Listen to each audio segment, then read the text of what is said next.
కుటుంబానికి smart family card ఇవ్వనుంది. ప్రభుత్వ పథకాలతో పాటు సమగ్ర సమాచారం ఈ కార్డులో ఉండనుంది. వచ్చే జూన్కు క్యూఆర్ కోడ్తో కార్డు అందిస్తారు. రేషన్, వ్యాక్సినేషన్, ఆధార్, కుల ధృవీకరణ ఇలా అన్ని ఈ కార్డు నుంచి ట్రాకింగ్ జరగనుంది. సులభంగా పౌర సేవలు అందివ్వాలనే ఉద్దేశంతో ప్రభుత్వం ఈ నిర్ణయం తీసుకుంది. సీఎం చంద్రబాబు ఫ్యామిలీ స్మార్ట్ కార్డుపై సమీక్ష నిర్వహించారు. 2026 జనవరికి పూర్తి సమాచారంతో కార్డులను తయారు చేసి జూన్ వరకు పంపిణీ చేసేందుకు సీఎం ఆదేశాలు ఇచ్చారు. కుటుంబ సమగ్ర సమాచారంతో స్మార్ట్ ఫ్యామిలీ కార్డు రూపొందించనున్నారు. Real time governance data lake ద్వారా కుటుంబ వ్యక్తిగత సమాచారాన్ని సేకరించనున్నారు. ప్రభుత్వ పథకాల పంపిణీ, పౌర సేవల పర్యవేక్షణకు ఒకే కార్డు పరిగణలోకి తీసుకోనున్నారు.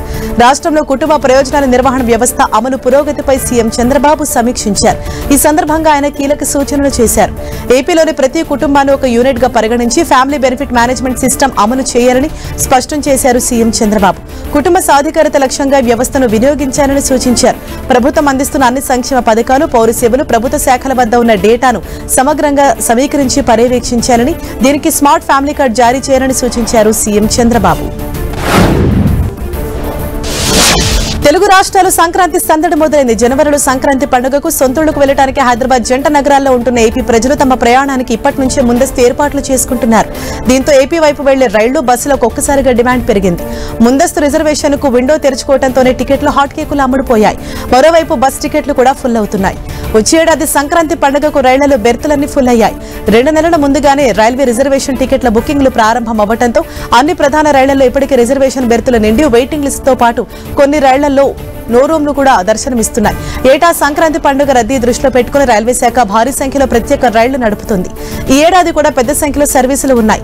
సాధారణ రైళ్లలో రిజర్వేషన్ టికెట్లు ఫుల్ అవ్వడంతో ఇక ప్రత్యేక రైళ్లు, తత్కాల టికెట్లపైనే ప్రయాణికులు ఆశలు పెట్టుకున్నారు. హౌరా మార్గంలోని రైళ్లలో ఎక్కువ డిమాండ్ ఉంది. తర్వాత సికింద్రాబాద్, బెంగళూరు ఉన్నాయి. రాజధాని ప్రాంతాల్లో పనులు చేసేందుకు వందల సంఖ్యలో ఉత్తరాంధ్ర నుంచి కార్మికులు వచ్చారు.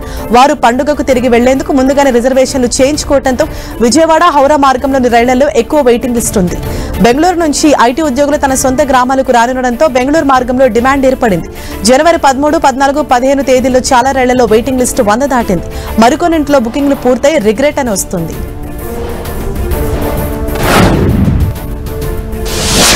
తిరుమల శ్రీవారి ఆలయంలో ప్రతి సంవత్సరం ఘనంగా జరిగే వైకుంఠ ద్వార దర్శనాలు ఈ ఏడాది డిసెంబర్ 30 నుంచే మొదలు కానున్నాయి. 2026 జనవరి 8 వరకు 10 రోజుల పాటు కొనసాగనున్నాయి. సర్వదర్శన భక్తుల సౌకర్యార్థం ఈసారి పెద్ద ఎత్తున మార్పులు చేపట్టినట్లు టీటీడీ అధికారులు తెలిపారు. మొదటి 3 రోజులు అంటే డిసెంబర్ 30, 31, జనవరి 1న పూర్తిగా సర్వదర్శన భక్తులకే కేటాయించారు. ఈ 3 రోజుల్లో మొత్తం 1.88 లక్షల టోకెన్లు దివ్య దర్శనం ద్వారా ఆన్లైన్లో జారీ చేయనున్నారు.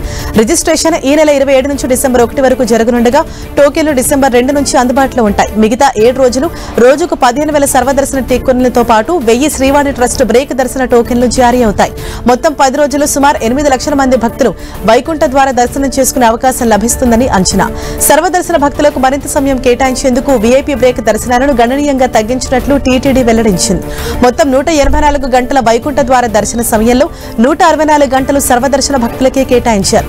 మొదటి రోజు 20 గంటల దర్శనం ఉండగా అందులో వీఐపీ బ్రేక్ కేవలం 4 గంటల 45 నిమిషాలకు పరిమితం చేయగా మిగతా రోజుల్లో గరిష్టంగా 2 గంటలకు మాత్రమే వీఐపీ బ్రేకులుంటాయి.